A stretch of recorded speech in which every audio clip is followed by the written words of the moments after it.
On June 7, 2007, 48-year-old Bob Eidman sat at his desk across from a client at the small auto insurance company he owned in St. Charles, Missouri, a suburb of St. Louis. Bob and his client talked like they were old friends. That was how Bob was with all of his clients. Part of the reason for this was that Bob just loved talking to people. But he also knew that a lot of his clients came to him when they had no other option.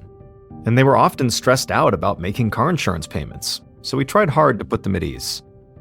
Bob went out of his way to work with people who had bad credit, or a history of traffic violations, or maybe who had gotten a DUI. These were people who desperately needed auto insurance because without it they couldn't drive, but they simply couldn't get insured by larger companies. Bob was well aware of this and made sure he never ever took advantage of these people's desperation. Instead, he offered affordable rates, accepted cash payments, and worked with clients to come up with insurance plans that they could actually handle. And so because of this, Bob had gotten a reputation in town as being as much a benefactor as he was a businessman. In the office, Bob's client handed him an envelope of cash to cover her payment for the month. They talked a bit longer, and then the client left. Once the door was closed, Bob marked the payment in his books, opened a desk drawer where he kept his cash hidden, and tucked the money inside. After that, he looked down at his phone and realized it was later than he thought. So he quickly grabbed a stack of business cards off his desk, slipped them in his pocket, and walked out. Bob's office was on the second floor of a strip mall. So once he was outside, he walked right down the steps to the parking lot, got in his car, and pulled out onto the street. Even though St. Charles was only about 30 minutes from the major city of St. Louis, it felt like a small town. This was a place where a lot of residents kept their doors unlocked and even left their keys in their cars. As Bob drove, he saw loads of people outside enjoying the beautiful spring weather and walking along the Missouri River that wound its way through St. Charles. Bob was a member of the St. Charles Chamber of Commerce, so he loved seeing people taking advantage of the natural beauty the town had to offer. And as an active member of the community, he really believed this was the kind of place where someone could help others and still succeed in business.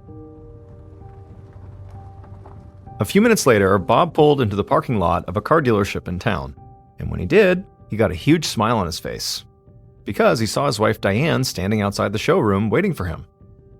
So Bob parked his car, hopped outside, and walked right over to his wife and gave her a kiss on the cheek. The two had been married for 28 years, but they'd only started working together about a year ago when Bob opened up his insurance business. And people who knew them thought they complemented each other perfectly. Bob was this big guy with messy gray hair who loved to talk, while Diane looked and acted like a total professional. And even though they went about things differently, they shared a drive and an appreciation for hard work. In fact, Diane had a full-time job at a hospital, but she still managed to carve out a few hours almost every day to help her husband in his office or to do some marketing for the insurance company, which is actually why they were there at the car dealership. Bob handed Diane half of the business cards he'd brought, and then the two of them split up and began talking to everyone at the dealership who might be looking for a new car. This was one of the ways they marketed Bob's company and found new clients. The two of them spent the rest of the day handing out cards and talking to people. By the time they were finished, they were worn out, but they felt like they'd put in a good, honest day of work. That night, back at home, Bob stayed up and brainstormed more possible marketing ideas, while Diane went to bed early. She had to be up and out of the house by 5 a.m. the next day to make her shift at the hospital. Bob knew how hard it had been for Diane, working basically non-stop across multiple jobs, but he told himself this would all be worth it. The risk he had taken by opening up his own business would eventually pay off, he knew it. Then he'd be able to give Diane a happier, easier life.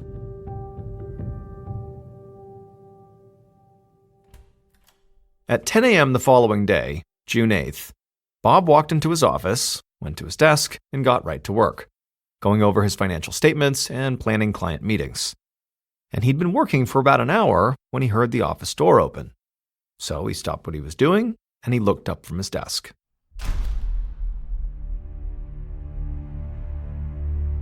At 12:30 p.m., so 2.5 hours after Bob had gotten to the office, a postal worker was making her daily rounds through the same strip mall. She delivered mail to all the businesses on the first floor and then headed upstairs to drop a package off for Bob. She opened Bob's door, said hello as she walked in, and then stopped cold right inside the doorway. She began to scream, dropped the package on the ground, and ran back down the stairs, yelling for help.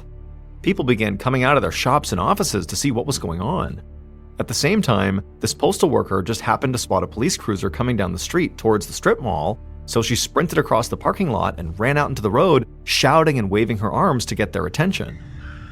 The police cruiser came to a screeching halt, and an officer got out and asked her what was wrong. And the postal worker, who could barely breathe, began to describe what she had just seen. A moment later, that same police officer was entering Bob's office, and just like the postal worker had done, the officer froze in the office doorway. He had been on the force for years, but what he saw in the office still hit him hard. Because on the floor right in front of him, Bob lay motionless, surrounded by a pool of blood. The officer quickly pulled himself together, ran across the office, and crouched down over Bob's body. He checked for a pulse, but it was clear Bob was dead.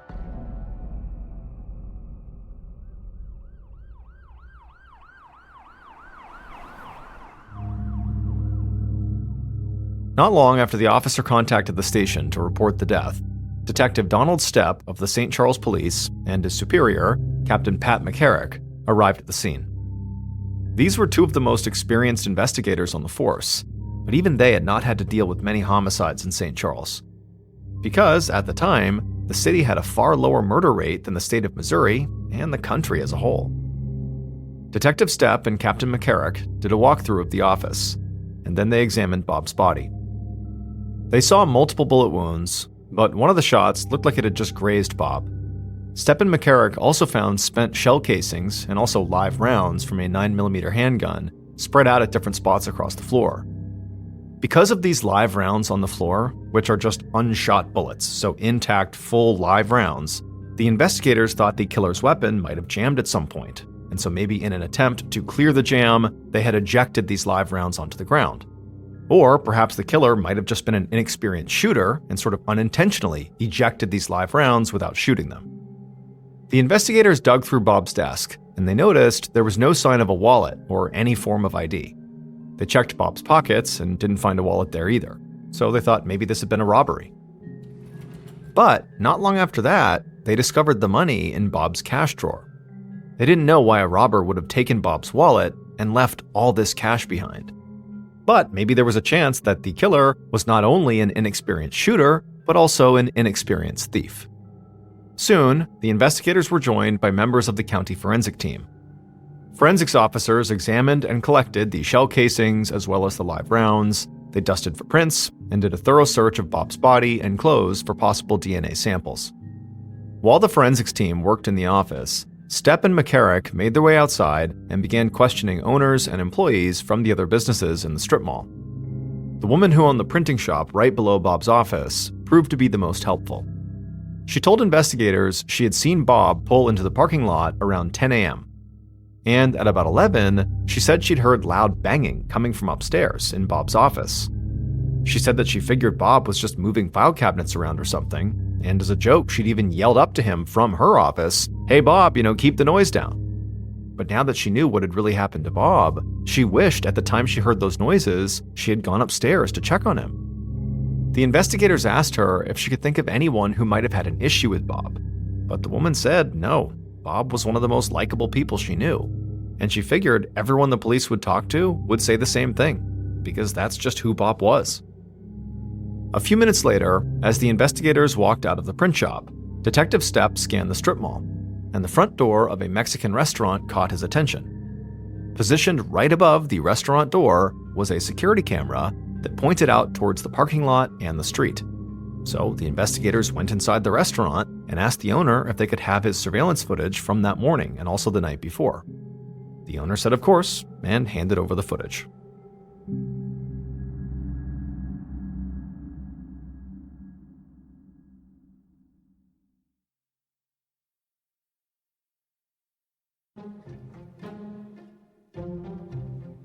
By the time the investigators had spoken to everyone in the strip mall, it was about 3 p.m. Around that time, Stepp and McCarrick headed towards the stairs to rejoin the forensics team inside of Bob's office. But as they were walking, they heard an officer shouting their names from the parking lot.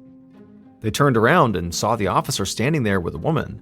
and as they made eye contact with this officer, he quickly came over to them. He said the woman he was with was Bob's wife, Diane. She'd been trying to get a hold of Bob, but he never answered, so she came up here to see if everything was okay. He said Diane obviously knew something was going on here because of the police presence, but she didn't actually know what had happened to Bob. Detective Stepp took a breath, and then he and his captain went to go speak with Diane. They introduced themselves, and then Stepp broke the news that her husband had been found dead in his office, and that someone had shot him. Then Stepp and McCarrick offered their condolences. But Diane's response took them completely by surprise. Diane barely reacted at all, and she didn't even say anything. Now, the investigators knew that people handled news like this in very different ways, but neither of them had ever seen something like this. It was like Diane was completely devoid of emotion. Stepp and McCarrick shared a quick look, and it was clear they both thought this was strange. But they were experienced enough not to jump to conclusions based on a single reaction or non-reaction from somebody who just heard such terrible news. Stepp broke the silence and told Diane they'd like to ask her some questions so they could try to figure out, where to start this investigation. Diane finally spoke and said she would help if she could. Stepp called over to the officer who had brought them Diane and asked him to go get them a chair. The officer ducked into one of the offices and quickly came back out again with a metal folding chair and placed it down next to Diane. Diane took a seat right there in the parking lot, and then Stepp and McCarrick began questioning her. As the victim's spouse, Diane was automatically a person of interest. So the investigators started with basic questions about her and Bob's marriage. How was their marriage going lately? Did they fight? Did they have financial problems? But Diane said she and Bob had a great relationship. They fought like any married couple would, but it was nothing serious. She said financially they were fine. And with Bob's growing business, they actually hoped to be in even better shape financially soon. Without missing a beat, Captain McCarrick asked if Bob had a life insurance policy, and if so, was Diane the beneficiary? This was a pretty standard question in this situation when dealing with a victim's spouse or children, because somebody killing a family member to collect the life insurance policy was definitely not unheard of. Diane said yes, Bob had life insurance, and she was the beneficiary, but it was a small policy. The payout was maybe $5,000. Now, immediately, neither of the investigators thought that was enough money for somebody to want to kill over, but they didn't want to rule anything out yet. At some point, Detective Stepp asked Diane if she knew of anyone who might want to hurt Bob, and he sort of expected her answer to be similar to the one the print shop owner had given. But Diane's answer was very different. She said she did know somebody. There was a man who might have it out for Bob. She said his name was Kevin Green, and he was a rival auto insurance salesman in town. Bob had recently accused Kevin of stealing one of his clients, and had actually gone to Kevin's office to confront him about it. After jotting down Kevin's name, Stepp asked Diane one more question. Did Bob usually carry cash on him? Diane nodded. She said he always had a good amount of cash in his wallet, and he always carried his wallet in his back pocket, even when he was sitting at his desk. After speaking to Diane, Stepp and McCarrick returned to Bob's office, where forensics officers were still working.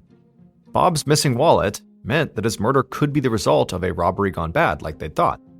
And so they shared the information about Bob always carrying his wallet in his back pocket with the forensics team. After hearing this, one of the forensics officers walked over to Bob's body, crouched down, and studied the back pocket of his pants. She said she would cut away the pocket from the pants and keep it as a potential source for a DNA sample. Upon hearing this, Stepp and McCarrick looked confused. DNA samples could only be taken from bodily fluids, and unless they were missing something, it did not look like the pocket had any fluids on it. The forensics officer saw their looks and told them that this was sort of a long shot, but DNA testing technology was making huge advances very quickly. So maybe, down the line, they might be able to pull something useful from that back pocket, despite there not being any obvious fluids on it. Now, Stepp and McCarrick would love it if that wound up being the case, but there was obviously no way they could count on that. So, in the meantime, they decided to start with the one person Bob might have had a beef with, Kevin Green, the rival insurance salesman.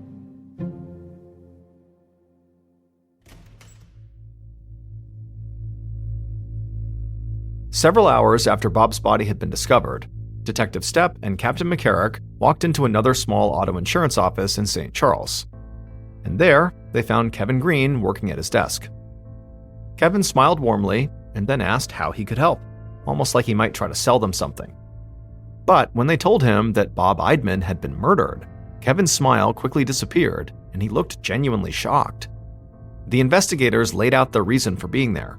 They knew that Kevin and Bob were rivals and that Bob had recently confronted him about stealing clients. But Kevin just shook his head and said it was not like that at all. He and Bob did not have a confrontation. They just spoke, and there was no rivalry, at least not how the detectives were making it sound. He said that he and Bob were competitors, but they were cordial with each other and actually seemed to get along just fine. Stepp asked Kevin if he could give them a timeline of how he'd spent his day. Kevin nodded and said he'd just gone shopping that morning at a sporting goods store, and then after that, he had come into work. After taking down some notes, Stepp nodded and said they would be in touch if they needed anything else. Then the two investigators left. In the days immediately following the murder, Detective Stepp and Captain McCarrick got members of their team to begin to follow up on Kevin's alibi. As for the two of them, they began to focus on the theory that Bob's murder could be the result of a robbery gone bad. If that was the case, they knew they could be looking for anyone off the streets, but they hoped that the surveillance camera footage they had gotten from the Mexican restaurant would help make the search a whole lot easier. So, Stepp, McCarrick, and another member of their team began the painstaking process of sitting in a cramped office and watching the grainy video footage frame by frame. And after only doing this for a short time, everything on the screen began to look like a blur of black and white, and it was hard to even make things out clearly. But suddenly, as Stepp was staring at the monitor, he thought he saw something, and it was like he had just suddenly woken up. He told the officer they were working with to rewind the footage several minutes back. The officer did, and then all three of them leaned into the screen and watched. And this time, McCarrick and the other officer saw what Stepp had seen. The same car, a Ford Focus, drove slowly through the strip mall parking lot twice within the span of a few minutes on the day of the murder. It sort of looked like the driver was staking out the place. And the final time the car drove through the lot before disappearing from the footage was about 11 a.m. And that was right around the time the owner of the print shop had heard all that noise coming from Bob's office right above her, and just about 90 minutes before Bob's body had been discovered. Unfortunately, the car's license plates weren't visible on the footage, and so Stepp and McCarrick knew that that would make their jobs a whole lot harder. Still, they had a brand new lead here, and that was exciting. So they had members of their team compile a list of every registered Ford Focus in the county and told them to start tracking down each of the owners. They also set up roadblocks in St. Charles in the hope that the Ford Focus in question might end up at one. Stepp and McCarrick knew that finding this car from the footage could take a long time. After all, there were a lot of Ford Focuses to check, and there was no guarantee the one they wanted was registered in this county. So while the search for the Ford Focus got underway, the two investigators turned their attention back to the one suspect neither of them could get out of their minds: Bob's wife, Diane.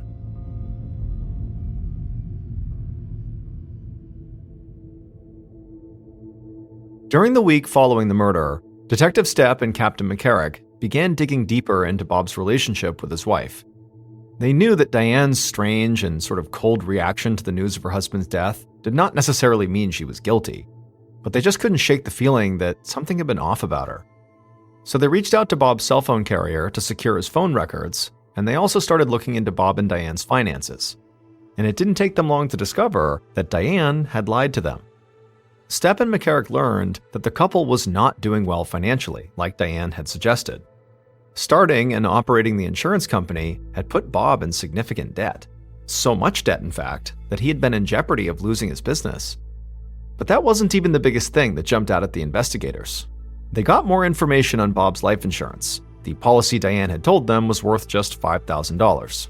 And they learned that in fact, Bob had 3 life insurance policies that collectively were worth a total of $400,000, and Diane would get all of it with Bob dead. On June 20th, so almost 2 weeks after the murder, Stepp and McCarrick sat across from Diane in an interview room at the St. Charles police station, and they did not waste any time skirting the issue. Stepp said they knew Diane had lied to them about her and Bob's financial situation. And perhaps even more importantly, they knew she had also lied about the amount of money she would receive from Bob's life insurance.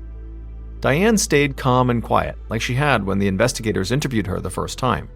She said she had lied about her and Bob's financial situation for one simple reason: she was embarrassed. This response actually didn't surprise Stepp and McCarrick. A lot of people do not feel comfortable talking about money problems, even to police conducting a very serious investigation. But Stepp didn't back off. He said Diane's response did not fully explain their issue, because it didn't explain why she'd lied about Bob's life insurance. What does that have to do with being embarrassed? But all Diane could say was she didn't realize the payout was as big as it was.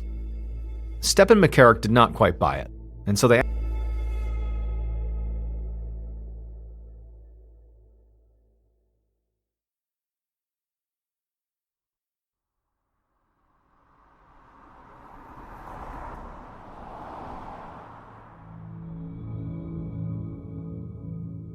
In early July 2007, so almost a month after Bob's murder, Stepp and McCarrick made the 3.5-hour drive from St. Charles to Kansas City. Once they were there, they teamed up with some local police and then paid a visit to James at his house. James had known about Bob's murder soon after it happened, so he wasn't surprised the police wanted to talk to him. And James did not try to hide anything. He said that he and Bob had met online and had been having an affair for about 8 months. James even showed the police a bunch of love letters and gifts that Bob had given him. Initially, Stepp and McCarrick didn't find anything strange about this. But the more James talked, and the more personal items that he showed them, it started to look like he never threw away anything connected to Bob. And the investigators thought this went past the point of romance and into a possible obsession. Finally, McCarrick asked James if anything in their relationship had changed before Bob was killed. And James said yes. There had been a huge change, because Bob's wife, Diane, had recently discovered an email exchange between him and Bob, and so she'd learned about the affair. After that, Bob told James he would have to cool things off for a bit with them and focus instead on his marriage to Diane. As Detective Stepp and Captain McCarrick made the drive back to St. Charles, they began to realize that they now had a full-on love triangle to consider. There was a chance that James had gotten angry when Bob started to back away from their relationship, and maybe he lashed out and killed Bob. But Diane, who already had a clear financial motive, might have also gone into a rage and murdered Bob because he was cheating on her.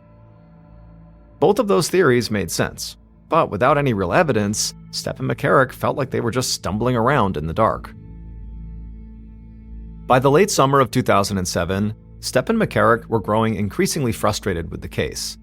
The investigation just kept going the same way it had from the beginning. They had several strong suspects and no concrete evidence. They continued to try to find the Ford Focus, along with some clue that might link Diane, James, or anyone else to the crime scene. But nothing turned up on either front. And as the months passed by, new leads stopped coming in. Other investigations demanded the cops' focus, and so Bob's case started to go cold. Fast forward to April of 2008, 10 months after Bob's murder. Detective Stepp was at his desk when a phone call got transferred to him. He picked up, and he heard the voice of a county forensics officer on the other end, and she sounded excited. As Stepp listened to her, a stunned look came across his face, because things like this just didn't usually happen in investigations. The forensics officer explained that the long shot the team had taken by cutting away Bob's back pocket from his pants had paid off, because now, almost a year later, the process known as touch DNA sampling had taken a massive leap forward. Essentially, in the past, usable DNA samples could only be obtained from bodily fluids. But now, new touch testing methods allowed the lab to obtain DNA samples from skin cells. And so the lab had tested Bob's back pocket, and they found that whoever had taken Bob's wallet out of that pocket had left their skin cells behind. So they now had a sample of that person's DNA. Detective Stepp hung up the phone, still in shock. This case that he'd basically given up on suddenly felt like it was about to be solved, and all because a forensics officer had seen what the future might bring and had saved a pants pocket. Stepp went to McCarrick's office and told the captain about this huge development. And right away, McCarrick got to work reassembling the investigative team. But even with this new DNA sample, it would still take the investigators some time to put everything together. But eventually, they would sit down face to face with the person who had left their skin cells behind at the crime scene. And at that point, Detective Stepp and Captain McCarrick knew who killed Bob Eidman.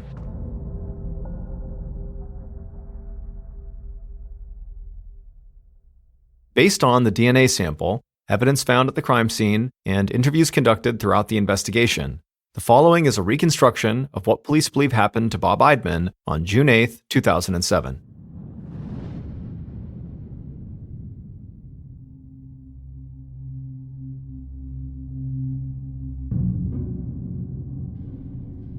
At 11 a.m. that day, the killer and their accomplice sat in a parked Ford Focus in the lot of the strip mall, just past Bob's office. They each held a gun, and they each had a bandana tied around their neck. At some point, the killer raised their bandana up over their nose to cover their face, and at that point, the accomplice did the same. Then the killer looked over at the accomplice, nodded, and then they both got out of the car and ran up the steps to the second floor of the strip mall. They quickly made it to Bob's office, opened up the door, stepped inside, and shut the door behind them. Bob, who was doing some work at his desk, looked up, but before he could say or do anything, the killer and the accomplice raised their guns, and the killer fired. The bullet grazed Bob on the chin, and he immediately began to scream and put his hand up to the wound, but the killer just moved closer to the desk and fired again. And this shot hit Bob on the neck. Blood poured from his wound as he fell out of his chair and hit the floor. The killer immediately ran around the desk and aimed right at Bob's face and fired the gun again, this time shooting Bob through the eye. Bob would die laying right there on the floor of his office. Once Bob was dead, the killer crouched down and took Bob's wallet out of his back pocket. Then the killer and the accomplice searched the office, looking for cash they knew Bob kept on hand. But they couldn't find anything, and then they heard shouting coming from right below them. And so in a panic, the killer just grabbed Bob's wallet, put it in his pocket, and then screamed at the accomplice that they needed to run. So the two of them fled the office, slamming the door behind them. They went down the steps, got back in the Ford Focus, and the killer hit the gas and they sped off down the street. And when they'd gotten miles away from the strip mall, the killer took Bob's wallet out of their pocket and looked inside of it. The killer took out the cash they saw and handed half of it to their accomplice.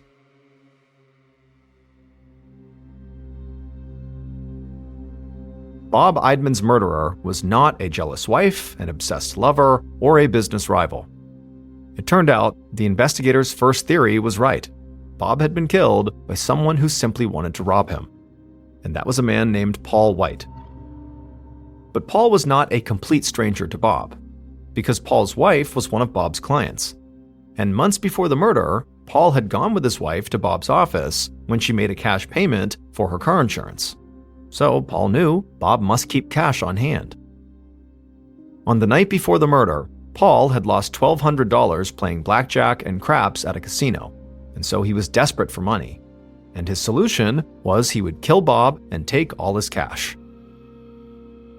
After staying up all night, Paul got a hold of 2 guns. Then he got his friend, a man named Cleo Hines, to come with him to provide extra muscle. And then the two of them went to Bob's office and killed him and then robbed him. However, they didn't find the cash in Paul's desk drawer, and so they ended up committing this cold-blooded murder just for the money they found in Bob's wallet, which was $300, or after splitting it, $150 each. And they took that money right back to the casino and quickly lost all of it. The investigators had been on the trail of that Ford Focus, which would turn out to belong to Paul's accomplice, Cleo. But after almost a year of searching, they still hadn't tracked it down. But when the crime lab conducted their DNA touch testing on the skin cells they pulled from Bob's pocket, those samples eventually led them to Paul, who happened to be in prison at the time for committing forgery. Investigators were quickly able to connect Paul to his accomplice Cleo and to the Ford Focus they'd seen on the surveillance footage. Bob's wife Diane, who had nothing to do with the crime, would break down in tears during Paul and Cleo's trial. Paul and Cleo were both convicted, and each of them were sentenced to 2 life terms in prison, with no possibility of parole. Before we get started, I just want to give a special shout out to Billy Jensen, who is a fantastic true crime investigative journalist who wrote the article for LA Magazine called The Secret Life of Johnny Lewis. That article was used extensively in the making of this podcast. So thank you, Billy. Johnny Lewis was only 7 years old when he landed his first acting role. Granted, it was only a bit part in an obscure escalator safety video, but it was a start. From there, Johnny appeared in dozens of commercials, including with Pizza Hut, before someone recognized this kid has real talent, and he earned appearances on the hit TV shows Seventh Heaven, Malcolm in the Middle, and Drake and Josh, which were really big in the late 90s and early 2000s. In 2001, when Johnny was 18 years old, he had made enough money from acting that he was able to leave his parents' home in North Los Angeles and move into a new home right in Hollywood with a bunch of other up-and-coming actors and actresses. By 2006, when Johnny was 23 years old, he was riding high. He had landed several more big TV roles, like a recurring role in the show The OC, which was very popular in the 2000s, and in 2006, he was dating the mega pop star Katy Perry. And although their romance was relatively short, apparently it was very intense because Katy would go on to write 2 songs that were apparently about Johnny. But Johnny's real rise to stardom occurred 2 years later in 2008 when he was cast as the character Half-Sack on the critically acclaimed motorcycle drama Sons of Anarchy. While the show made him famous and fabulously wealthy, Johnny was growing concerned with the direction the show was taking. He felt like it was becoming too violent. Johnny liked reading poetry and studying philosophy and staying up late drinking tea and playing chess. He did not like acting out scenes of gratuitous violence. It just wasn't who he was. So after being on the show for 2 seasons very successfully, he was a very popular character. He went to the writers and said, "You gotta write me out of the script. I can't do this anymore." The writers were totally caught off guard and begged him to stay, but he had made up his mind, and so in 2009, his character was killed off.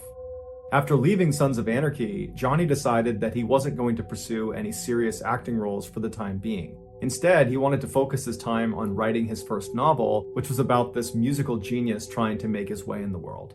And so he started asking around to see if anybody he knew of a quiet place he could live and write out of. And his photographer said, "I think I know the place." It was called the Writer's Villa, and it was this beautiful house with 6 bedrooms for rent right outside of Hollywood. Over the years, it had become a sort of safe haven for up-and-coming actors and actresses still looking to land their big break. The reason it developed this reputation was because of the owner, Kathy Davis. She was this wonderful woman who really understood how difficult trying to break into Hollywood was for all these people that stayed at her house. And so she would look after them and make them food and offer them rides. And she would stay up late and listen to their frustrations and be a shoulder to cry on if they didn't get the part they wanted. Many of her tenants, who went on to be big Hollywood stars, would later attribute their success, at least in part, to the time they spent with Kathy at the villa, which they remembered as being therapeutic and soothing. Even though Johnny had already had his big break in the Sons of Anarchy, he loved the idea of living in such a peaceful place that seemed to cater to eccentric artists like himself. So in April of 2009, Johnny called Kathy and requested a room, and she said, "Absolutely, you can stay on the 2nd floor in the red suite." After moving in, Johnny would tell his friends that the writer's villa was just as amazing as he thought it was going to be. And Kathy specifically was just as wonderful as everyone said she was. He actually struck up a friendship with her almost immediately. Everything seemed to be going really well for Johnny in his life until a few months later, he found out his girlfriend, Diane, was pregnant. Although this totally screwed up his plans for his novel, Johnny was really excited about being a father, and so he decided to move out of the villa and in with Diane, who lived nearby, to help take care of their child. 9 months later, on April 6, 2010, Diane gave birth to a healthy little girl named Culla May, and Johnny and Diane fell madly in love with her. But unfortunately, Johnny and Diane's love for each other faded quickly after becoming parents, and before long, Johnny had moved out and back in with his parents. Not long after that, Johnny and Diane became embroiled in this really vicious, long custody battle over Culla May, which ultimately Johnny lost, which was devastating for him. A few months later, in October of 2011, when Johnny was still living with his parents, he decided to take his motorcycle out and just go ride around and clear his head. And so he drove for about 2 hours to the west of LA out into the desert, where he lost control of his bike and he crashed. After getting to the hospital, his injuries were determined to be relatively minor, except they were concerned he might have a head injury. However, after testing negative for a concussion, he was said to be okay by doctors and he was sent home. But when he got home from the hospital, he was not okay. He was a totally different person. Johnny's father, Michael, immediately noticed the change in his son's behavior. He just started acting really weird and erratic, and his thoughts weren't always coherent, and he was really agitated all the time. It was just very obvious that something was off. and it made Michael wonder, perhaps my son did get a head injury from that motorcycle accident, and the doctors just missed it. And so Michael scheduled 2 separate MRIs for Johnny to go to, but for whatever reason, Johnny refused to go. Around this time, Johnny's friends began to notice his strange behavior when in December of that year, he was at an acting class and he began speaking in a vaguely British accent. And everybody in the class noticed it, and eventually someone said, hey, why are you doing that? And Johnny was like, what? And just kind of shrugged it off and acted like he wasn't doing that. A few weeks later, on the morning of January 3rd, 2012, Johnny was at his parents' house and he was sitting in the kitchen while his mom was making omelets, and Johnny just kind of abruptly says, I'm gonna go out for a walk. So he gets up, he's only got his pajamas on, no shoes on, he walks out the door, and as he's walking down the road, he gets maybe 10 or 15 feet away from his parents' house when he hears someone screaming, like they're screaming in distress, and he thinks it's coming from the apartment that was right next to his parents' house. And so he breaks into the apartment, but there's no one in the apartment, it's totally vacant. And so as he's in this apartment, wondering what's going on, the 2 men that owned the apartment, they came home and they see Johnny standing there, and they told him he had to leave immediately. And instead of leaving immediately, Johnny grabbed a nearby glass bottle and he charged at them and hit them both over the head with the bottle before they managed to restrain him and hold him down until the police showed up. Johnny claimed he was acting in self-defense, but the police didn't believe him, and so they charged him with trespassing, burglary, and assault with a deadly weapon, and they sent him to jail. When Johnny's father was finally able to come to the jail and bail his son out, it had been 8 days, and in those 8 days, Johnny had been moved from general population to a psych ward because he was banging his head against the inside of his cell, and at one point he had tried to jump off of a balcony, and he was just generally acting unhinged. And so when he was discharged, on his paperwork, a doctor at the jail had commented that he thought Johnny at one point must have had some sort of head injury that had made him act this way, and he was definitely suicidal. When Johnny got back to his parents' house, he was an absolute wreck. Physically, he had 2 black eyes and his face was all puffed up from the confrontation he had with those 2 men in the apartment. And emotionally, he was so distraught that he wouldn't let anyone in his family come near him. He just holed up in his room and just told everyone to stay away. He also became extremely sensitive to light, to the point where he was turning off all the lights in his parents' home, and then when they would eventually just turn them back on again, he would get agitated and turn them all off, and then finally he just disabled his parents' fuse box. But despite Johnny's obvious issues after coming home from jail, over the next few weeks, he did actually seem to be improving, to the point where at the end of January, so about a month after he came home from jail, his parents allowed him to move out and go live on his own in Santa Monica, California, about 30 minutes away. But as soon as he was living on his own, his troubles started again. On February 10th, so about a week after moving into this place in Santa Monica, he was arrested for punching some random stranger in the head outside of a yogurt shop. But he was ultimately released on $20,000 bail. A couple of days later, Johnny, fully clothed, just walked into the ocean, and when he was pulled out, he had to be brought to the hospital to be treated for hypothermia. A couple of days after getting out of the hospital, he was arrested again, this time for trying to break into a woman's apartment in Santa Monica. He claimed he thought it was his friend's apartment, but nobody believed him, so he was brought to jail and then released on bail again. After this second arrest in Santa Monica, Johnny's parents finally convinced him to go see a doctor about this potential head injury they thought he got from that 2011 motorcycle crash. Even though that jailhouse doc had suggested Johnny had a head injury, he had not officially diagnosed him. So Johnny needed another doctor to officially diagnose his head injury so they could begin to treat it. But the doctor Johnny wound up seeing did not suspect a head injury. Instead, he suspected schizophrenia or bipolar, which are 2 very serious mental disorders. And so he prescribed some medication to Johnny that would treat both of those disorders, and Johnny was on his way. Johnny refused to take the medication and refused to go see another doctor, and so his condition just continued to get worse. Johnny was still facing serious jail time for the break-in and assault against those 2 men in the apartment next to his parents' home, and so Johnny's lawyer was trying to get a deal done where Johnny would go to a mental health treatment facility for a year instead of going to jail for a year. But Johnny was so confident these charges would just get dropped and he'd be allowed to go back to his life and live the way he wanted to, that he fired his lawyer and he represented himself in court. But the charges were not dropped and he was sentenced to 1 year in prison. However, the jail he was sent to was so overcrowded, they reduced his sentence all the way down to only 6 weeks. When Johnny's father finally came to pick him up from prison on Friday, September 21st, 2012, Johnny was at an all-time low. Even though he had only been in jail for 6 weeks instead of the year he was supposed to be there, it was clear that amount of time had done an enormous amount of damage to him. And so on the car ride home from prison, Johnny just kind of sheepishly asks his father, hey dad, would it be possible if you called Kathy Davis at the writer's villa and just see if there's any way I can move back in? And Michael's thinking to himself, I hadn't thought of that, but the writer's villa was the last place Johnny was when his life was still in order. It was probably the last place he was happy, and so he probably has attached a lot of fond memories to that place, and so that's a great place for him to go. And so as soon as they got home, Michael called Kathy Davis and explained the situation and said, is there any way he can stay there? And she said, absolutely, the red suite is still available. I'll go up and make the bed right now. I can't wait to see him.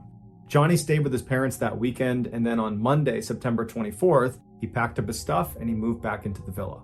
2 days later, a 70-year-old man named Dan Blackburn, who was actually neighbors to the writer's villa property, he was looking out his front window at this man who was standing out in the road. He only had on jeans and red shoes, he had no shirt on, and he was very sweaty, and he was just kind of frantically pacing around the road, and he had never seen this guy before, and so he's just kind of poking out behind his curtain, watching him to see what he's going to do next. And after about 15 minutes of this kind of strange pacing in the road, this guy turns and walks directly towards Dan's property, goes right up to the front step and starts knocking on the door. Dan was definitely a little bit concerned, but he shut the curtain, he walked over to the door, and he looks out the people, and there's this guy standing there with bright blue eyes that are all wide, and he's looking at the people as if he can see through and see Dan, but he can't. And so Dan reaches down and he opens the door just a little bit and he looks out, and the guy outside looks at him and goes, "Hi, I'm John. I'm your new neighbor." It would turn out John was Johnny Lewis. And so Dan opened the door a little bit farther and he looks at him and he goes, "Hi, John, nice to meet you." And before the two men could have any sort of conversation, Johnny just abruptly turned around and walked away. And so Dan is totally puzzled by this strange interaction he's just had with Johnny Lewis. And he's watching him as he just walks back to the road, he walks back over and goes inside the villa and disappears. And so Dan kind of shrugs it off, he shuts his door, locks it, and goes back to his morning routine. About 30 minutes later, Dan is doing his own thing in his house when he hears his wife outside screaming for him to come outside. And so Dan runs out the front door, he goes into his driveway, which is between his property and the writer's villa, and he sees his wife is standing on the driveway, horrified, pointing up towards the back of their house. He looks down, and back near their back deck, Johnny Lewis, is standing on top of the guy that Dan and his wife had hired that day to paint their back deck. Johnny is just raining blows down on this guy. He's got a piece of wood too that he's hitting him with, and the worker is sitting there trying to shield himself. There's blood all over him, and Dan instinctively just runs over to Johnny. Johnny's not seen Dan at this point. Dan gets right up to him and he grabs him by the shoulder and he tries pulling Johnny off. He's screaming at Johnny to stop, but Johnny just seems totally unfazed. He's just destroying this worker. And so finally, after Dan yanks on Johnny hard enough, Johnny jumps up, turns around, and levels Dan square in the face. Dan falls to the ground, and when he looks up, Johnny is just standing over him, looking at him with no expression on his face. It's like he didn't know what he was going to do with Dan next, so he just stood there and stared at him. But Dan wasn't going to waste any time. He jumped up and he clocked Johnny square in the side of the head, but it had no effect on Johnny. He still just stared at Dan, completely expressionless. And so Dan grabbed a nearby lawn chair and practically broke it over the head of Johnny, but again, it had no effect on Johnny. He just stood there completely expressionless, staring at Dan. And so at this point, Dan just grabs the worker who can barely stand and he runs back down the driveway. He grabs his wife and they run towards the house to go inside. And the three of them manage to get inside the house. And as they're shutting the big heavy door, Johnny comes bounding up and he gets right in front and he jams his arm in the space between the door and the wall. So they can't close the door because it's getting stuck on his arm. And so all three of the adults inside, Dan, his wife, and the painter, are putting all of their weight on this huge wooden door onto Johnny's arm, and Johnny is just trying to grab them the whole time. And so finally, the three of them start raising the door and slamming it as hard as they can on Johnny's arm. And finally, after several hard blows to his arm, Johnny retracted his arm, and they were able to shut the door and lock it. And so at this point, Dan's wife and the painter ran around the house, closing every window, locking every door. Meanwhile, Dan went to the side window that looked out towards the writer's villa property, and he got his phone out and he called 911 as he's looking out the door looking for Johnny. And so after he tells 911 what's going on and he hangs up, Johnny suddenly just appears running down his driveway as if he's running back towards the back deck. but he stops almost right in front of Dan's window. He turns and he starts running towards the villa property. He jumps over a fence that's at least waist height, just jumps clear over it, and then he gets to this huge wooden fence that surrounded the entire villa property that was at least, 8, 9, 10 feet, and he very easily just jumps, grabs the top, and catapults himself right over the top, and then disappeared inside of the villa. Within minutes, the police showed up and they went inside the villa and they could not believe what they found. Based on the evidence, this is what investigators believe happened.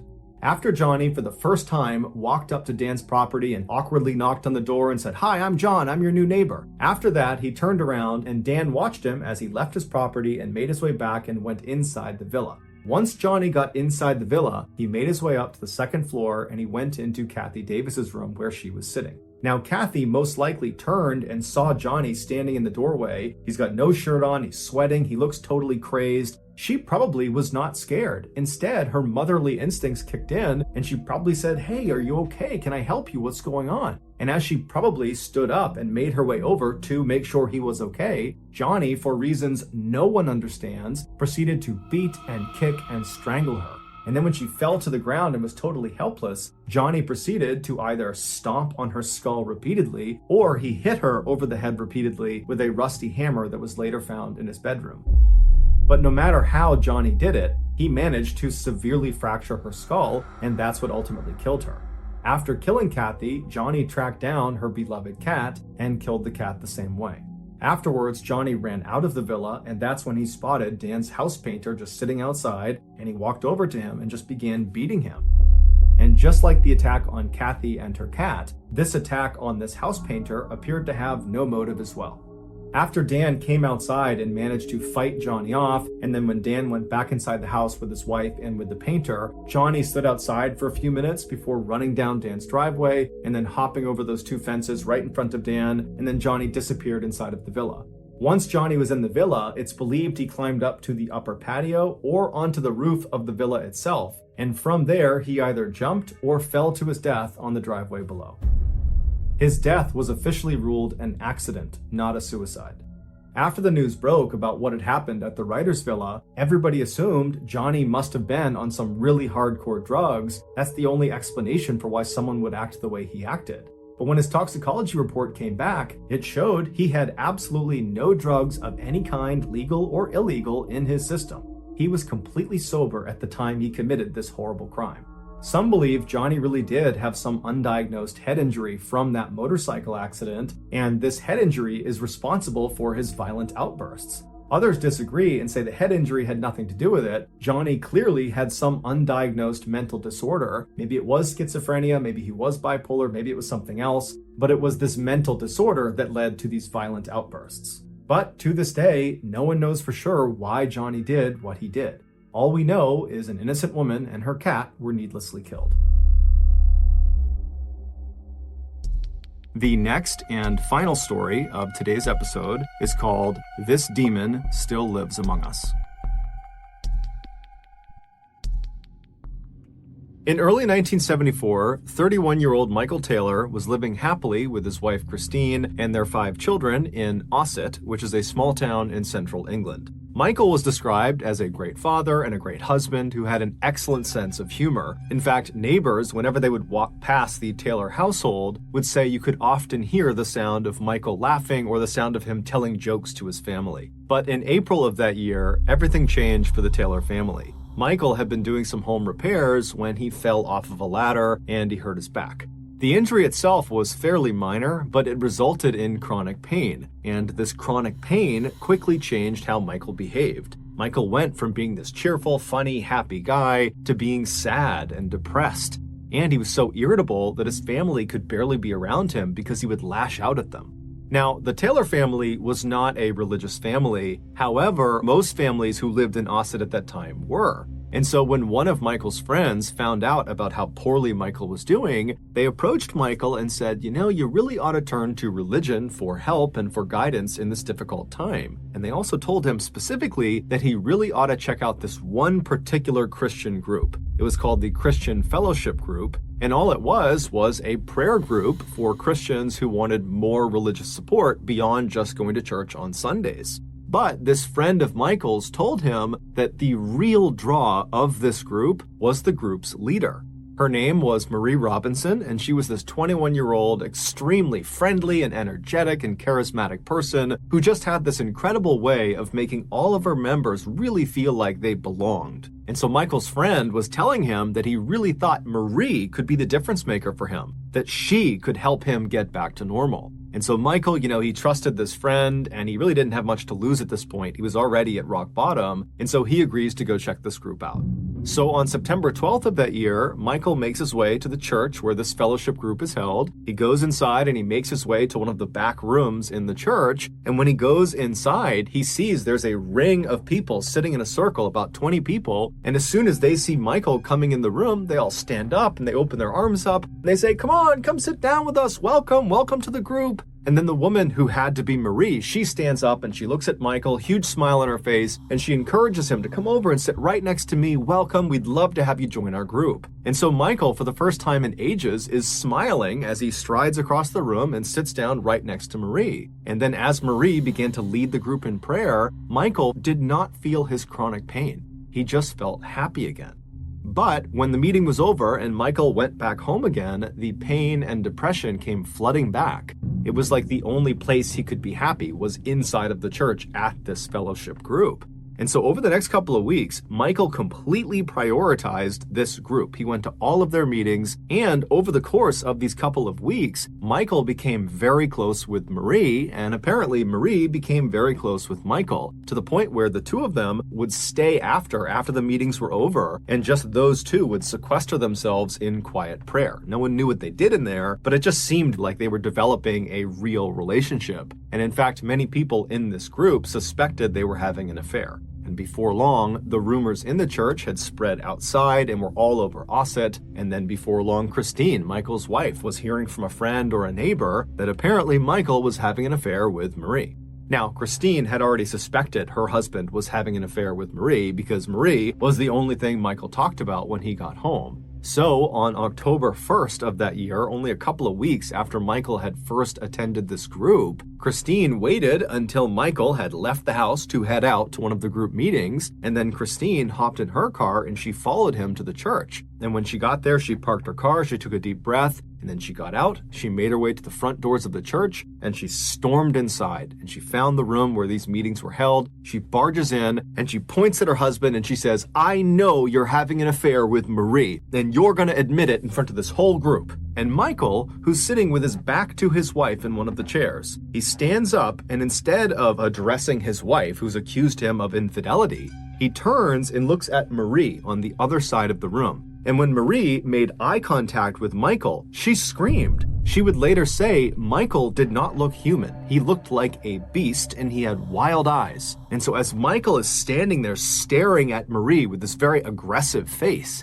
he began breaking out in tongues. Speaking in tongues is where the speaker will be saying or uttering words or sounds that sound like language, but the speaker doesn't know what they mean. The idea is some entity has come inside of their body, and this entity is dictating their speech. And so Michael is broken out in tongues. He's barking these words and sounds at Marie, and everyone inside of the room has no idea what to make of this. Everything has happened so suddenly, and it's so surprising. You have the wife suddenly coming in and aggressively accusing her husband of cheating, and Michael is not responding to it, and he's acting totally crazy. And then, before anyone can do anything, Michael goes from just barking in strange languages at Marie to suddenly rushing across the room as if he's going to attack her. And when he does that, the rest of the members jump on top of him and hold him down, and despite there being like 10 or 15 people holding him down, Michael is still trying to get up, and he's screaming and snarling and yelling at Marie, and then Marie suddenly breaks out into tongues too, and it's only then that Michael stops trying to force himself up out of this pig pile that's on top of him, and instead he just continues to speak in tongues to her. And so the two of them are looking at each other speaking in tongues, and the rest of the group is just totally dumbfounded, and so they just begin praying.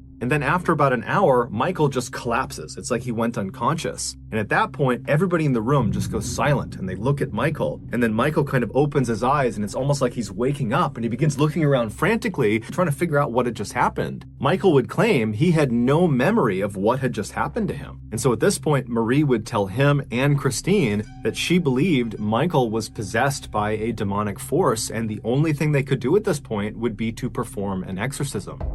An exorcism is an expulsion or attempted expulsion of a supposedly evil spirit inside of a person or a place. Michael and Christine were at a loss. They had no idea what to do in this situation. They were both kind of in shock for very different reasons. And so they just kind of deferred to Marie's judgment and said, yeah, I think an exorcism is the way to go.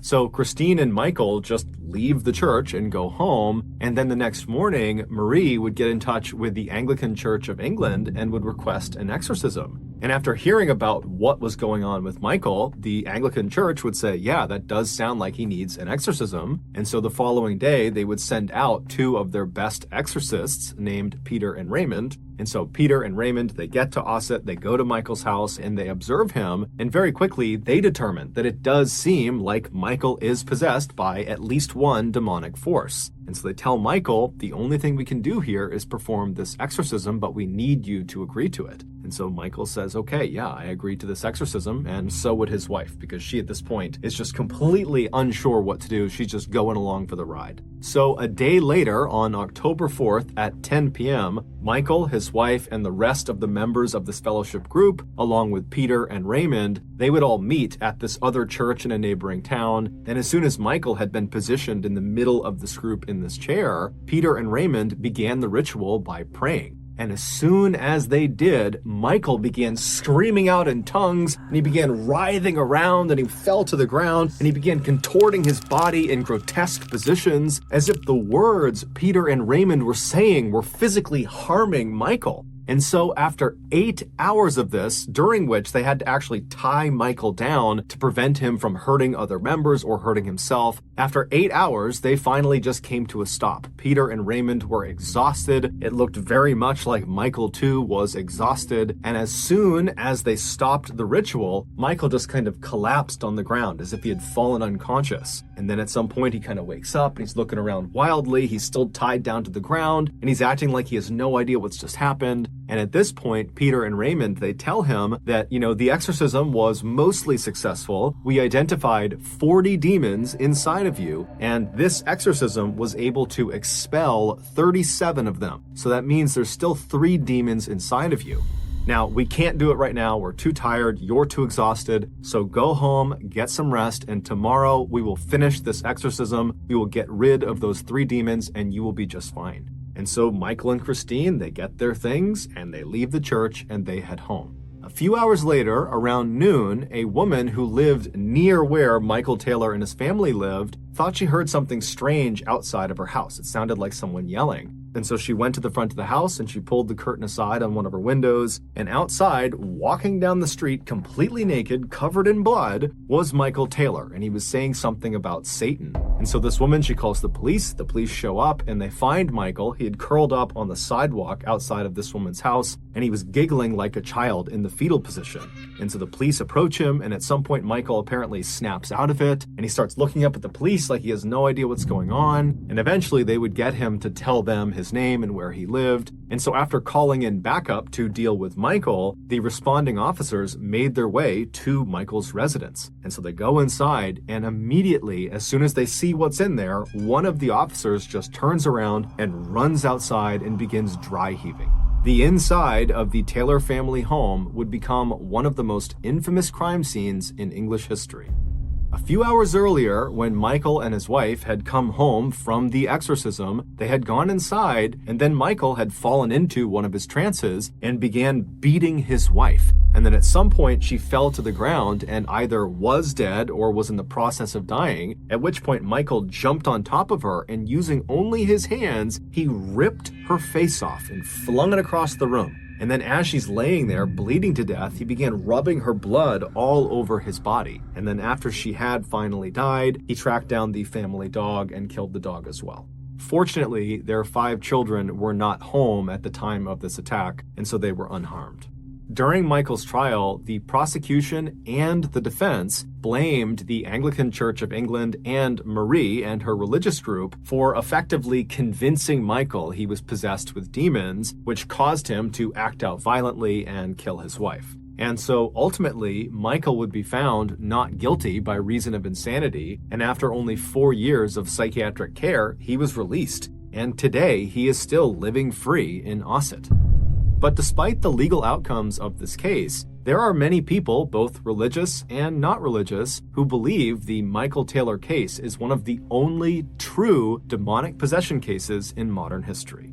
Also, just to close the loop, we don't know for sure if Michael and Marie were having an affair, but it is assumed. Thank you for listening to the Mr. Ballen podcast. If you got something out of this episode and you haven't done this already, please go to the 5-star review button's place of work 1 minute before closing time, and then proceed to browse around for about 30 minutes, and then leave without buying anything. Also, please subscribe to the Mr. Ballen podcast on Spotify, Apple Podcasts, Amazon, Google, and anywhere else you get your podcasts. This podcast airs every Monday and Thursday morning, but in the meantime, you can always watch one of the hundreds of stories I have posted on my YouTube channel, which is just called Mr. Ballen.